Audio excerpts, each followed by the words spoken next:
1.5 লক্ষ টাকা দিয়ে একটা বাইক কেনার পরে 20 থেকে 25,000 টাকা তাকে ট্যাক্স টোকেন হাবি জাবি হ্যান ত্যান করে সরকারকে প্রায় 20 থেকে 25,000 টাকা কর দিতে হয়। এখন আবার নতুন করে কার্ড বাবায় সে কৃষক কার্ড, গাড়ি কার্ড, তেল কার্ড, জল কার্ড সহ বালতি কার্ড, মানে আরও কত ধরনের কার্ড যে সে দিবে, সে কার্ডগুলোর আসলে টাকা সে কোথায় থেকে পাবে? এই যে মনে করেন নতুন করে টেসলার উপর সে কর বসাইছে। এখন মোটরসাইকেল প্রথমেই কিনতেই যেখানে কাগজপত্রের জন্য তাকে 20-25,000 টাকা খরচ করতে হয়, সেখানে আবার নতুন করে বছরে 5,000 টাকা করে তাকে কর দিতে হবে। সাধারণত 1.5 লক্ষ টাকা দিয়ে একটা বাইক কিনে মানুষ কেন?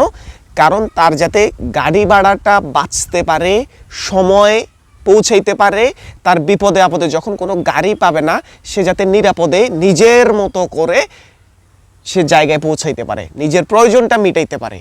অনেক সময় আপনি দেখবেন আপনার এমন একটা বিপদ হয়েছে, রাত বিরাত বা দিন রাত সব কিছু মিলাই এমন একটা সময় আপনার বিপদ হলো, তখন আপনি গাড়ি পাইলেন না। তখন আপনার যদি একটা বাইক থাকে, সে বাইক নিয়ে আপনি সব জায়গায় মুভ করতে পারলেন। মানে বিপদ আপদের বন্ধু হিসেবে আমরা মোটরসাইকেলকে দেখি। তবে কিছু চাপরি আছে এবং কিছু সন্ত্রাসী আছে যারা এই মোটরসাইকেলটাকে তাদের খারাপ উদ্দেশ্যে ব্যবহার করে, কিন্তু বেশিরভাগ মানুষই হচ্ছে এই বাইকটাকে ব্যবহার করে তার প্রয়োজন অনুযায়ী। এখন এই বাইকের উপরে আবার 20-25,000 টাকা ভ্যাট দেওয়ার পরে, কেনার পরে আবার কেন বছরে 5,000 টাকার ভ্যাট দিতে হবে? এই ভ্যাট আসলে আমরা মানি না, মানতেও চাই না। কারণ স্বাভাবিকভাবেই একটা মানুষ বাইকের জন্য এমনিই ট্যাক্স দেয়, এমনিই যদি তার কাগজপত্রের জন্য 20-25,000 টাকা দেয়, তারপর আবার প্রতি বছর লাইসেন্স, ড্রাইভিং লাইসেন্স, গাড়ির লাইসেন্স, ট্যাক্স টোকেন আপডেট করতে করতে আরও 5-10,000 টাকা সে দেয়, কিন্তু তার উপরে আবার নতুন করে 5,000 টাকা আপনি কর বসাইলেন। এটা তো ভাই হতে পারে না।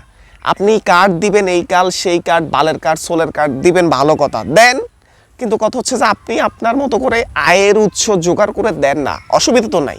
কিন্তু এইভাবে জনগণের উপরে এতগুলো মানুষ তার বিপদে আপদে বাইকটা চালায়, সে বাইকের উপর আপনি কর বসায় দিলেন। তারপরে টেসলার উপরে, যে বাংলার যে টেসলা, সেই টেসলার উপর আপনি ব্যাট বসান, কিন্তু কথা হচ্ছে এটা যৌক্তিকভাবে বসান না। ওদেরকে লাইসেন্স করতে দেন, লাইসেন্স আর আপনি মাঠে নামতে দিয়েন না। তারপর তাদের ড্রাইভিং লাইসেন্সের ব্যবস্থা করেন, টেসলার লাইসেন্সের ব্যবস্থা করেন, সরকারি কোষাগারে ওই টাকাটা জমা হোক, আমরাও চাই।